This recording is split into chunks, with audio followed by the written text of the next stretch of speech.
Bonjour à tous et à tous, en fonction du lieu où vous vous trouvez. Aujourd'hui, nous allons lire Proverbe 31 qui concerne les conseils d'une mère. Parole du roi Lemuel, message par lequel sa mère l'a instruit. Que te dirai-je, mon fils? Que te dirai-je, fils de mon ventre? Que te dirai-je, fils de mes vœux? Ne livre pas ta force aux femmes, ni tes voix à celles qui causent la perte des rois. Ce n'est pas au roi Lemuel, ce n'est pas au roi de boire du vin, ni au prince de rechercher des boissons fortes. En effet, en buvant, il pourrait oublier les lois et porter atteinte à la cause des plus malheureux.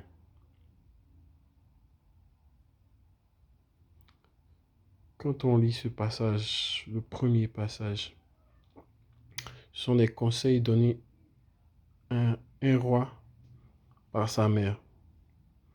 Que te dirai-je, mon fils? Que te dirai-je, fils de mon ventre?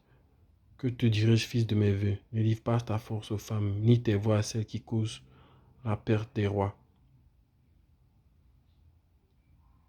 Les femmes sont quelque chose de très important.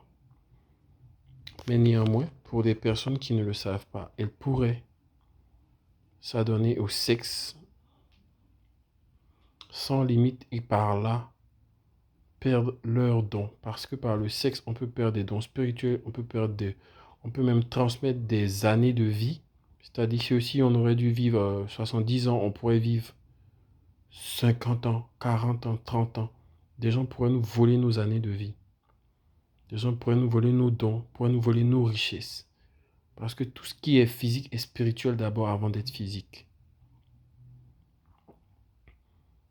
Et en couchant avec nos sœurs, nos femmes, qui sont des êtres merveilleuses, mais quand on couche avec une femme sans être marié, on lui transmet quelque chose. Et si quelqu'un de mystique couche avec cette femme, il pourrait récupérer par là ses différents dons.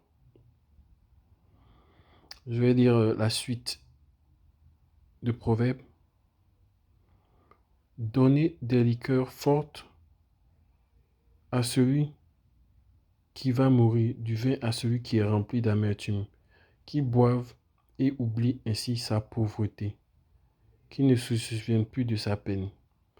Ouvre ta bouche pour celui qui ne peut pas s'exprimer, pour la cause de tous les délaissés. Ouvre ta bouche, juge avec justice et défends le malheureux et le pauvre.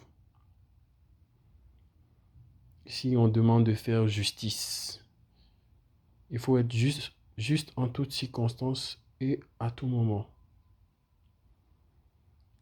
Maintenant, on arrive sur les femmes de valeur. Une femme de valeur. Qui trouvera une femme de valeur? Elle vaut bien plus que des perles. Le cœur de son mari a confiance en elle et c'est tout bénéfice pour lui. Elle lui fait du bien et non du mal tous les jours de sa vie. Elle se procure de la laine et du lin et travaille d'une main joyeuse. Pareil à un navire marchand, elle rapporte ses provisions de loin. Elle se lève alors qu'il fait encore nuit et elle donne de la nourriture à sa famille et ses ordres à ses servantes. Elle pense à un champ et elle l'achète avec le fruit de son travail. Elle plante une vigne avec la force en guise de ceinture. Elle a fermé ses bras. Elle compta que ce qu'elle gagne est bon. Sa lampe ne s'éteint pas pendant la nuit. Elle file elle-même la laine. Elle tisse elle-même les habits.